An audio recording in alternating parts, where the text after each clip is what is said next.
Okay, welcome everyone to today's Pursuant webinar.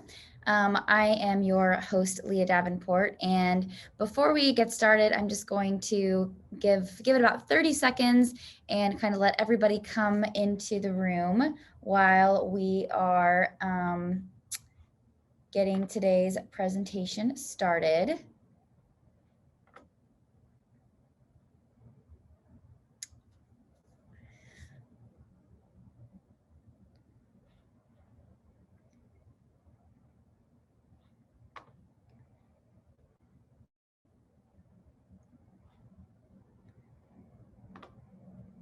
All right, let's dive right in. Thank you, David.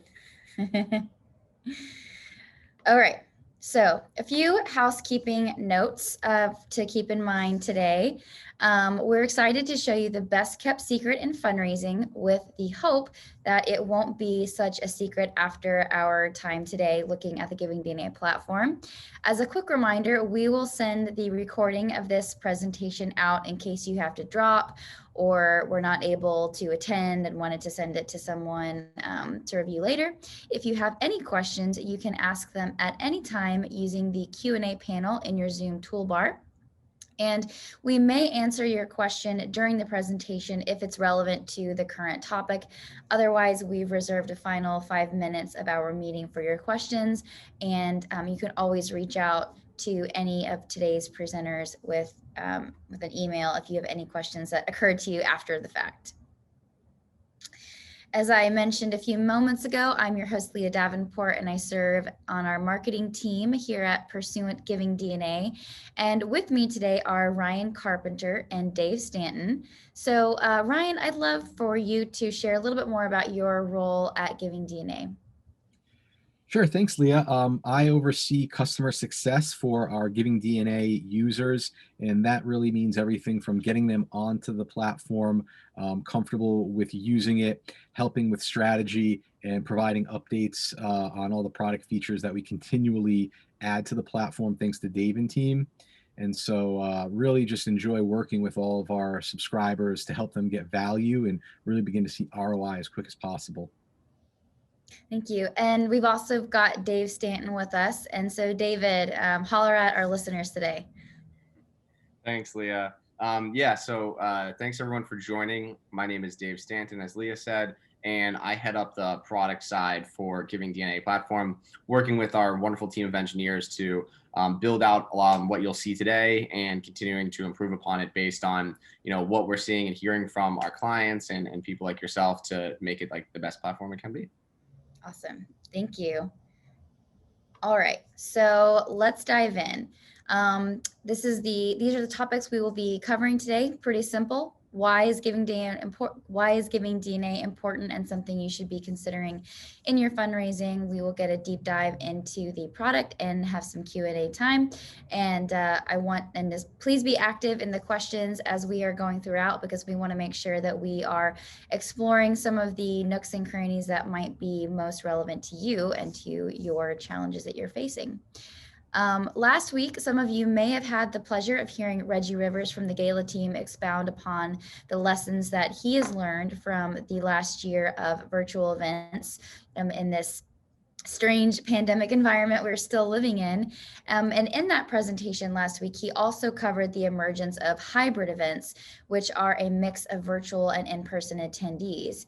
And in that webinar, Ryan explained how GivingDNA can help you prioritize your outreach for virtual or hybrid events as these kinds of new forms of getting together and fundraising emerge. And in that presentation, he talked about how you can identify engaged donors who have a high degree of digital preference and affinity with your organization. And so in this presentation, we wanted to kind of double click into that idea and give you a tour of the GivingDNA platform, because it offers a wide variety of fundraising applications beyond mere events. And we know many of you here today work in many areas of fundraising across the platform. And so we wanted to kind of give you the full tour of everything that can be accomplished with this tool set. And before we get into that, I have a question that I would love to get some comments from people who are in attendance today. And that is, What is your current biggest fundraising challenge? And throughout, if you just want to go ahead and dump those into the, drop those into the Q&A, I'd love to just do a sort of informal survey here of some of the concerns that you have. So big question, why is having rich data about your constituents important? You're probably aware that large corporations are collecting demographic and behavioral data about you every time you interact with them. You experience this technology every day when Amazon sends you recommendations based on recent purchases, or Spotify creates customized playlists for you at year end, kind of summarizing your listening habits. I know I'm a big fan of sharing those on my Instagram stories, like I'm sure many people are. Or Netflix makes recommendations based on your viewing history, or Uber Eats reminds you that it's been a while since you last ordered and sends you a coupon to order from your favorite takeout place. Your donors and constituents are used to this in their day-to-day. So are you. And so why should your fundraising methods be all that different? It's really not creepy anymore. It's called hyper-personalization, and it's here to stay. And it's something that organizations can use responsibly to reach and engage their donors. I heard this great quote the other day, which was that every second of every day you leave around a 1.7 megabyte digital footprint. So if you don't know more than just simple giving history about your donors, you really aren't paying attention. We want to challenge and inspire you to think about your organizations differently. How would you approach your fundraising strategy if you were to consider yourself a data company? Whether you realize it or not, your donors are leaving digital breadcrumbs about their preferences and habits for you to find and leverage to reach them with more personalized and humanized experiences. Because your donors, they're not data. They're not just data points. They're not rows in a spreadsheet. They're people. And people want to give to other people like them. So what we want to help you do here with Giving DNA is figure out what makes your donors tick and reach them with messages that humanize you and your organization and make them more likely to develop that deep loyalty that leads to years and years of continued support. So, in summary, why is Giving DNA a necessary replacement or complement to your existing fundraising tech stack? Well, for one, it's purpose-built for fundraisers. We serve every level of the giving pyramid, and Ryan will be sharing more about that in a moment. It's important to understand kind of when we refer to Giving DNA, we mean what makes your supporters tick and help them raise more money, help you raise more money from them. It empowers teams of all sizes, whether you're a small shop or a large shop, to identify your most valuable supporters and advocates. It'll save you time and resources. You can get to information much quicker without needing assistance from your IT or your data analyst. And there's also some cost savings here. It may be that you are buckling together a few different point solutions across your team to get fundraising insights that you can take care of all in one tool with this platform, and get a more holistic view of how all of your different fundraising levers and switches are working.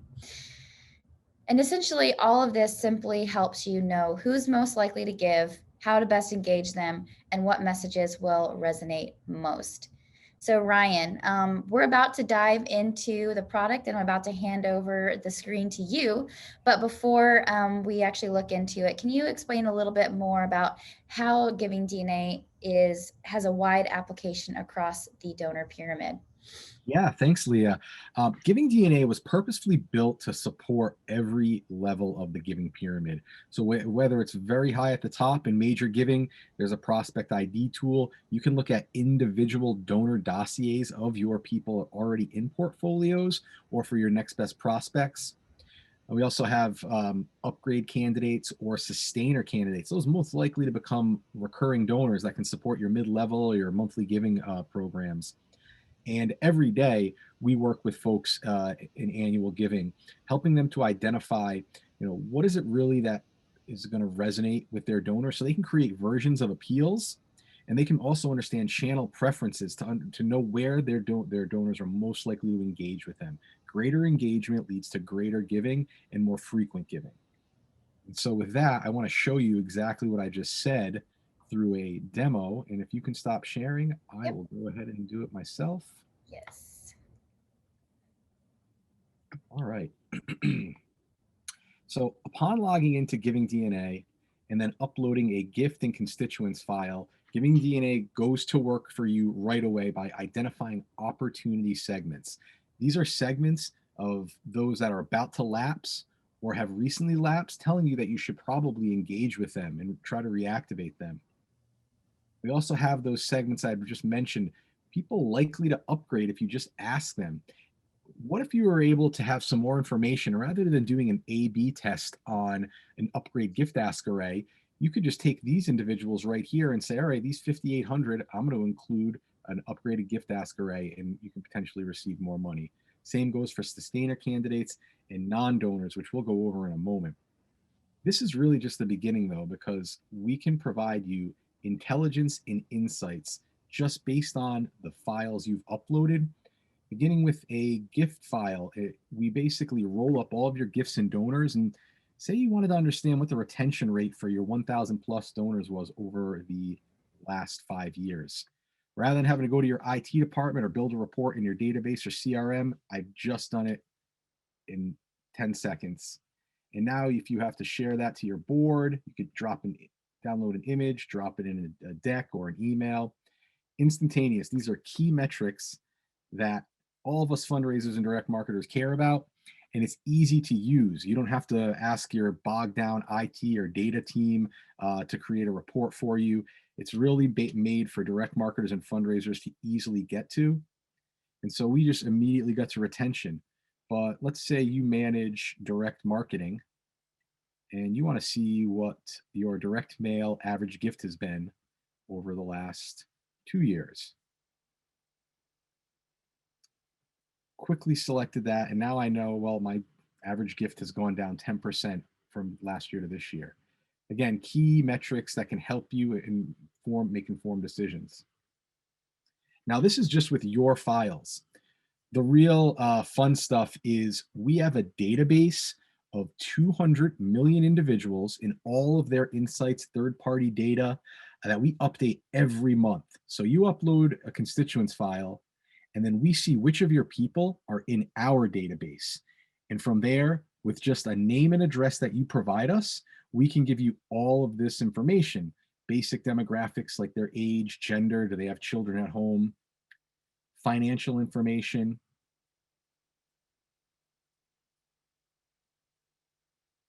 information about their life, psychographics, or how about where they're giving elsewhere. You know them through what their activities are with you. But I can tell you as an example, I recently worked with a small social services organization in Tallahassee, Florida, and they were looking to expand their donor base. They had to increase their year-end giving by 50%. Costs had gone up because the programmatic work had increased, and they were looking for ways to do so. So what we did was we identified their non-donors that were actively giving elsewhere and were likely to support social services. This was just one of 5 discrete populations that they created targeted communications for at year end. They didn't all get the same version of the appeal. And so we did identify the non-donors. They saved the segment. And we did the same thing for those in the medical field because we have occupation background, as well as major gift prospects. They all got tweaked versions. And what happened was overall, there was a 12% response rate, which was more than double what they were forecasting. And they wanted to increase their giving year over year by 50%. They did so by 84%. And for a small organization, that made a big difference to them. Now, for those that were on the call with Reggie and I last week, I talked a little bit about channel preferences as it applies to virtual events. And so in addition to financial and giving information, we also have information on what channels people prefer to engage through. And so it's based on transaction history. Where are people making purchases? Where are they giving gifts? And based on their propensity to do so over one channel or another, we can tell you if they're extremely likely to engage digitally, over the phone, or through the mail. And it's not mutually exclusive. So I could be likely to engage on the phone and also extremely likely or likely to engage through the mail.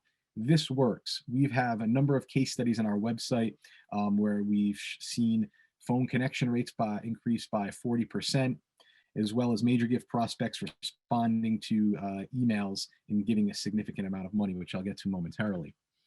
So in the instance of a hybrid or a virtual gala, I know something that was thought of was, well, we had team chairs and people had supported those team chairs. Can I do anything with them? Do they even care about me? What you could do is look at any of those donors that gave to the team chairs and see if they're likely to engage digitally. And more importantly, are they philanthropic, or was it just because they wanted to support their colleague or their family member who happened to have an affinity to you and was the team chair? And so from there, I would go then look at people that say you're a hospital. Not only do they prefer to engage digitally, but I know they're giving to healthcare in the last 12 months, and it's likely not you. The giving data is based on many large organizations. So that could be a way to help you understand who do you want to invite to your next hybrid or virtual event.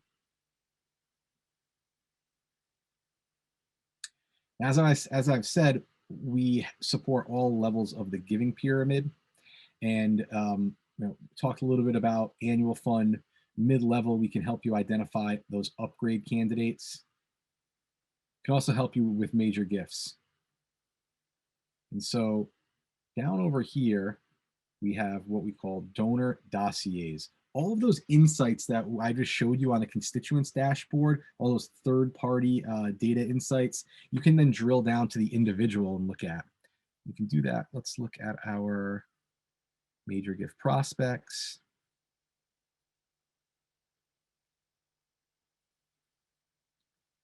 And who have I unlocked? Oh, here we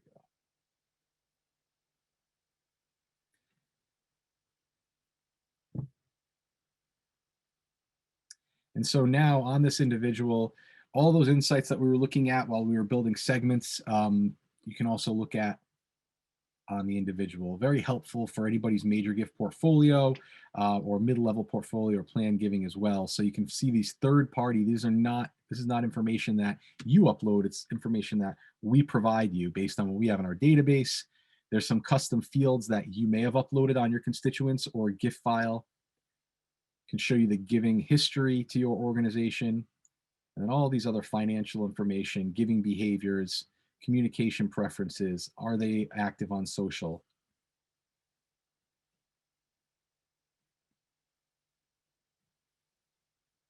And if you'd like, you can build prospect lists. And so you can see I've built a number of them here with the people on it. If you wanted to create a list, we offer you two options: guided, where we use some best practices to help identify, if you're looking for a typical mid or major prospect list, here's the list you want, and you could create it, or you could customize that a little bit and tweak it yourself.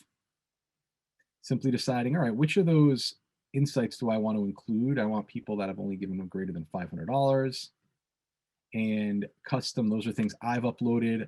I don't want people that do not want to give to direct mail. And then giving, I want people, we have a capacity score. I want their capacity score to be higher than $10,000. And you would then just create it, and you would have a list here.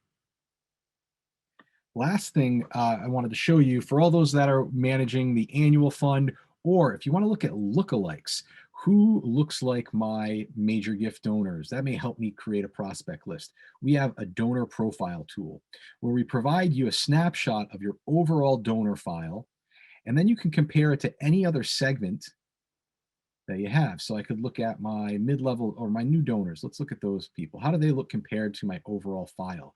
Because as you evolve, as you gain new donors, maybe they care about things differently. Maybe they have more or less wealth. And in this case, I can see, wow, great that we brought on a lot of new donors in 2020. They look somewhat similar, but there's a lot less wealth here. So I maybe can look at these folks to become sustainers, but maybe not many major gift opportunities there. And so lastly, We have your opportunity segments. You also can save your own segments. I had created a couple throughout the last few minutes on this call. If you wanted, you can then export them, and you would be receiving an email in under a minute to download a CSV file that you could, drop into Constant Contact to send out an email, or upload onto your CRM and code those people as major gift prospects or people that prefer digital. With that, I'm going to go ahead and stop the share. I hope that was informative. Thank you, Ryan. I was just reading through some of the questions that came in at the beginning of the webinar. One question or one challenge that Sarah wrote and that she's facing is making sure that we are truly figuring out who are our most engaged donors / prospects on any given day, and not working from static information. Would you dive into a little bit more about how GivingDNA solves that particular problem? Yeah, absolutely. So GivingDNA is different than the traditional append way of operating, where you reached out to an organization, appended your file today, then tomorrow you have new donors, and that data that you just got appended gets older and older. The GivingDNA platform updates our database of all those insights I showed you on a monthly basis. And you can upload your donors every day if you wanted to, because you get new donors every day. Best practice, we suggest doing it on a weekly basis, or if you have a platform that we integrate with, whether it's a Salesforce or a HubSpot, or just to name two of them, where it'll update every day for you. So we're constantly updating it. It is not static. And then any of those segments that you save yourself, say you have this great segment where you want to identify everybody that I think is going to become a monthly donor and they engage digitally. Create it one time, and as new people flow onto the platform that fit that criteria, they'll automatically populate. Thank you. Another one that I really like comes from Jesse, and he wants something that he's looking for, or she's looking for rather, is recurring and ad hoc analytics and keeping fresh prospects in the pipeline and improving email address data. And so some of those things the GivingDNA platform isn't quite perfect to adjust for, but I really like this idea of recurring and ad hoc analytics. You touched on that at the beginning of the presentation. So what in that, some of those things that he or she listed, would you want to dive into a little bit? Yeah, well, our giving dashboard was created because we took the most common, most used giving metrics to provide their KPIs, key performance indicators, and that was donors, gifts, average gift, retention rate. What's your growth rate of donors year over year? How many donors are increasing their giving versus decreasing their giving each year? RFM scores, life cycle. All of that is in there, and then you have the flexibility to then look at donors based on their giving levels to you, or based on some coding, like you only want to look at your monthly donors, right? That your current monthly donors. So you can easily get to that. You can blend your information that you pull out of your database with the tools that we have on GivingDNA, and what we had in mind was key metrics, and we're always adding to it. We just added an RFM score chart. Life cycle was added, a month ago. So I think that is something that has been helping a number of organizations, and we'll continue to grow that out. I would also just add to that, that as Ryan said, and you guys saw within the demo, we really purpose built this for all of you and for the nonprofit industry. And so right out of the box, you get all of these important charts, whether it's giving information or some of that donor demographic, psychographic, and giving behavior information built in. And then what a lot of our clients do as well is that it's really easy to set up certain segments based on different criteria, and always have that updating and being able to go and see that group of people, their giving behavior, or that donor profile that Ryan had showed. So you could, on a simple example, we have people who set up, their giving levels of everyone who's given less than 1,000, maybe 1,000 to 10,000 is another segment, and 10,000 plus. And that's one that as you're uploading new donors, as you're feeding in with the CRM integration, would have it, those are getting automatically updated, and you just can set that up once, as well as any other custom criteria that you have based on channel or based on some of the data enrichment that we give of, I want to see everybody who has a net worth over 2 million. And as new donors come in, you could say, and who's new that also has net worth over 2 million, and that just automatically gets updated. You can just kind of like set up those segments criteria. Mm-hmm. Thanks, David. A great question that came in from Maura is having to do with goal tracking. Mm-hmm. So year-over-year progress metrics such as total dollars raised, average gift, donor and gift count, response rates to appeals, donor lifetime value, a whole number of things that many people who work in some kind of fundraising leadership capacity are being asked on a weekly or monthly basis. What are some ways that GivingDNA can equip someone who's in that kind of role?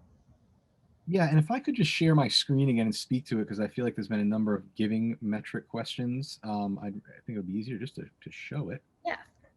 Cool. And so here again, we're on our giving dashboard. And we have donor counts, revenue, retention rate, average gift, you have your giving pyramid, growth rate, how am I doing year over year from the perspective of my donor growth, revenue, average gift, and gifts per donor. I can look at giving by channel. Also donor health, as I had mentioned, are my donors, how many donors are downgrading versus upgrading? Am I growing or shrinking? And then life cycle looks at, for the current fiscal year, what's the giving relationship of your donors with you? So are they new? Are they second year? Are they your key multi-year donors? Have you just reactivated them, or did you reactivate them last year and they're continuing to give? As well as RFM scores, recency, frequency, monetary giving. And you can, again, drop this out into an image to put in a deck, share it with your executive team. Now that's just, I'm looking at everything, everybody on there. If I wanted to, though, I could then look at specific appeal. I already know year over year what my revenue looks like. Now I just want to see what one specific appeal has performed, and I'll look at a 2020.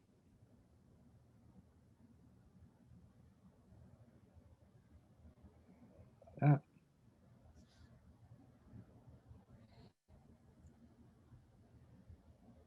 And I can look at one specific appeal. Or if I only want to look at a certain channel because I'm on the mail team, I don't care about events or digital. Do that. Move this. So we start with these basic, not basic, but important key charts of performance indicators, and then we allow you to blend it with any of the ways that you look at your giving now.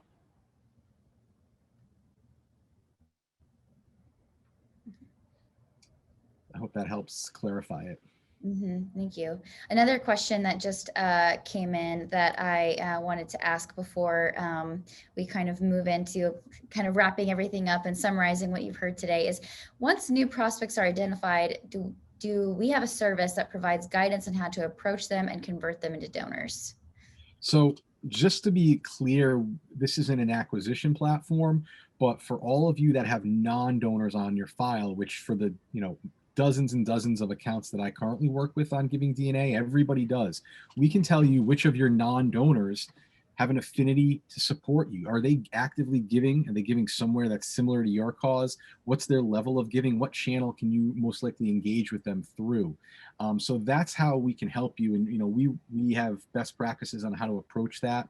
In the example I gave at the beginning, working with the social services organization in Florida, they've got significant support from those non-donors just by focusing on the ones that were giving and have a propensity to support social services. Why they weren't giving to this current one, but we're on their file, I don't know. But now they've, become, a lot of them have become donors. Mm-hmm. Excellent. All right. Well, keep the questions coming. We've got some more time at the end to address a few more questions. And I do see one or two more that I would love to ask. But let me get my screen back up here.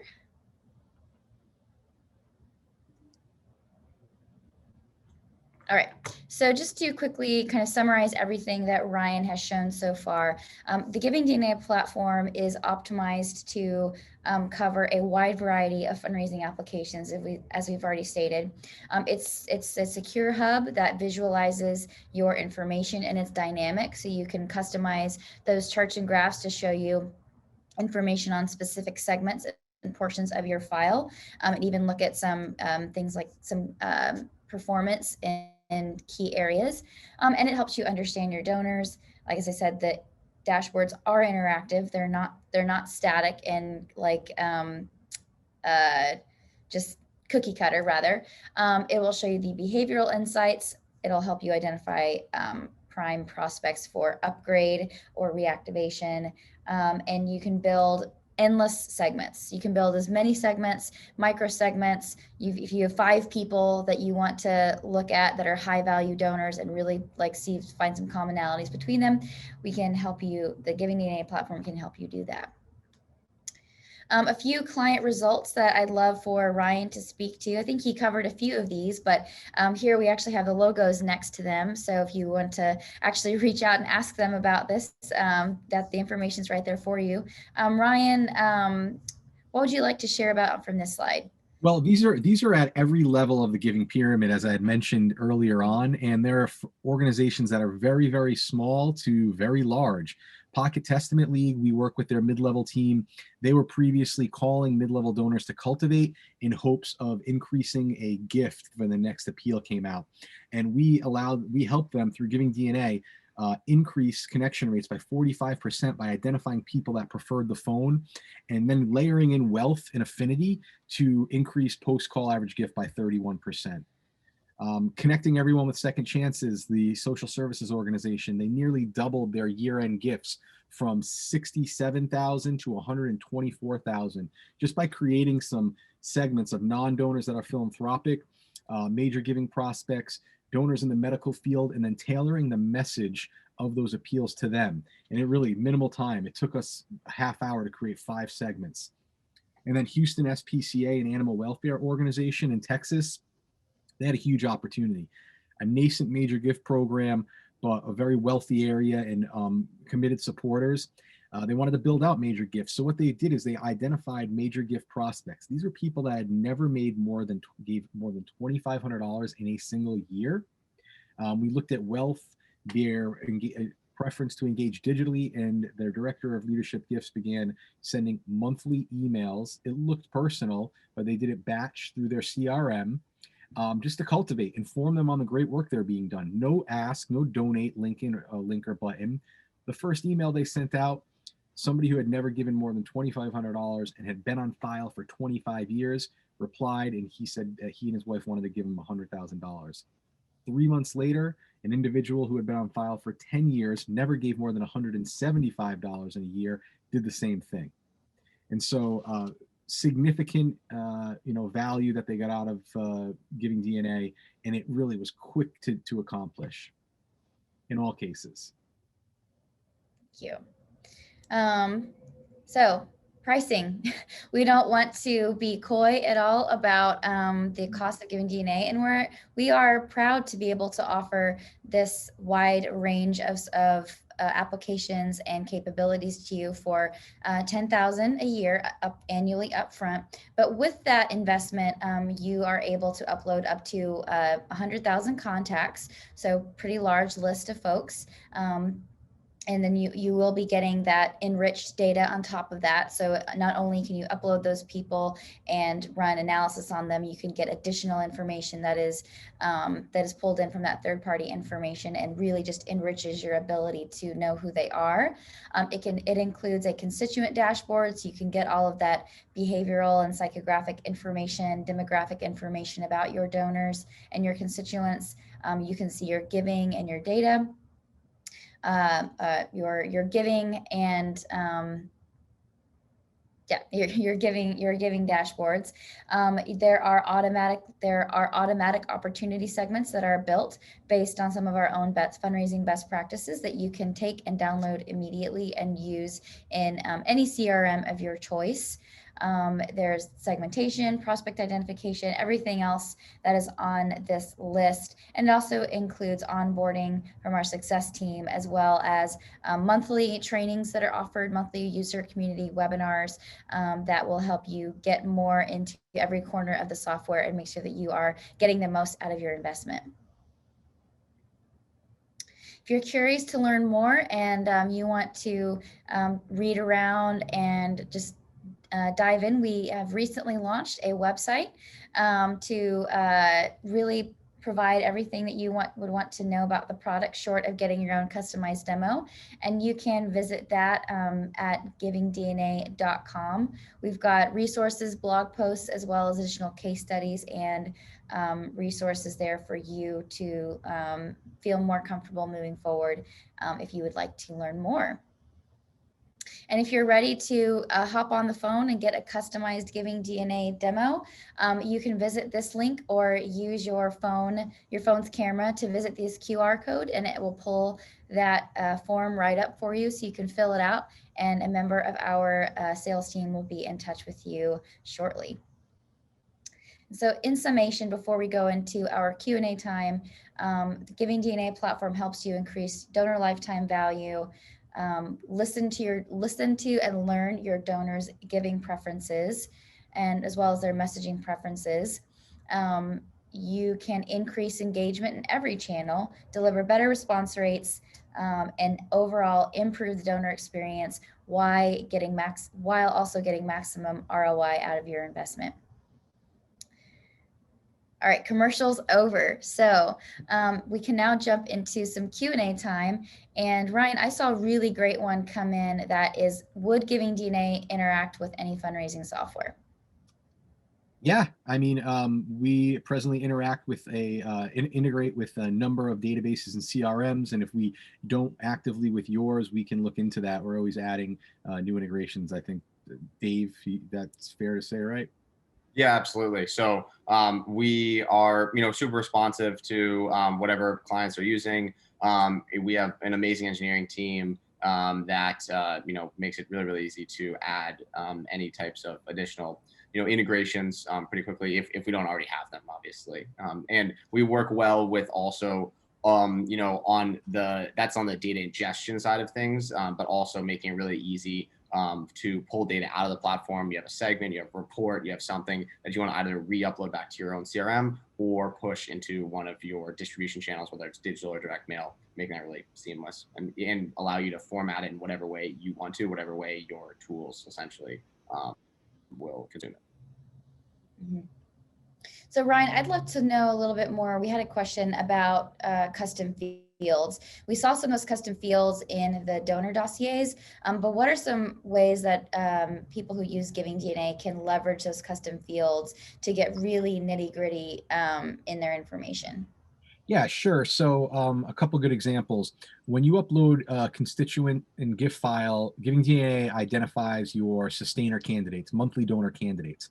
Well, based on the giving behavior, some of those people might already be your monthly donors. So a good way to exclude them is include whatever field that states that this person's a monthly supporter, right? Are they a monthly sustainer? Is there a flag code for that? And then that way you have the ability to filter and exclude those individuals.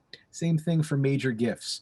If you're looking for your best major gift prospects, you don't want to look at the people that are already in a portfolio. So if you have a flag code or you have a code that has the assigned manager's name, the relationship manager, you can upload that as well, because we have the custom filter. That is, we call it custom filter because it's customized based on the data you want to upload. GivingDNA only requires a constituent's ID, name, and address, and that allows us to provide insights. But if you want to include any other segmentation or coding mechanism that you have in your database right now, we can ingest that endless amount, and then you'll be able to filter on those as well. Mm-hmm. Awesome. How difficult is it to upload your data into GivingDNA? We made this for ease of use. Dave and I were part of the team that first developed the platform, and it was to make data democratized. It was built for direct marketers and fundraisers, because historically, and I'm one of them historically, you had to ask your IT team or your database team to run a report in your CRM because it was just too difficult for you to do. You didn't have all the answers about what data you did not want to include. We made this easy to use, and you guys saw how easy it was for me to filter and segment. Same goes for the data upload. There's 2 files. A gift file, which includes gift ID, donor ID, gift date, and gift amount. That's it, 4 values that I work with a number of different organizations that have a variety of CRMs. That's an easy report to create. Export that, and then you can upload it onto the platform. We have a really cool mapping system. So you don't call it gift ID, whereas we do, you call it transaction ID. Well, we can easily map that nomenclature on the platform. Same thing goes for the constituents ID, the contact ID, name and address.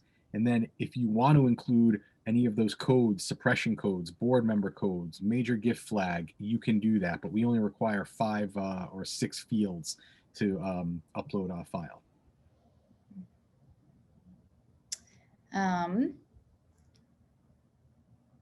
If there are no further questions that come in, we can go ahead and wrap up for the day. I know we promised that this presentation would be 45 minutes. We are at, I'm currently clocking 40 minutes since this presentation started. So if I can get you back with 5 minutes back in your day, I know you'd appreciate that.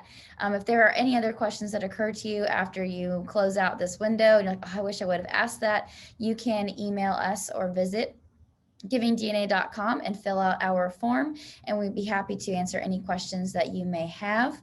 And then you can also reach out to any of us on LinkedIn, which I will show here. So any of us, I would be happy to engage with you and connect with you there as well. But that is all that I have for you today. Thank you so much for giving us some time during your lunch hour, and look forward to speaking with you in the future. Thank you, everybody. Thanks, everyone. Yeah. Mm-hmm.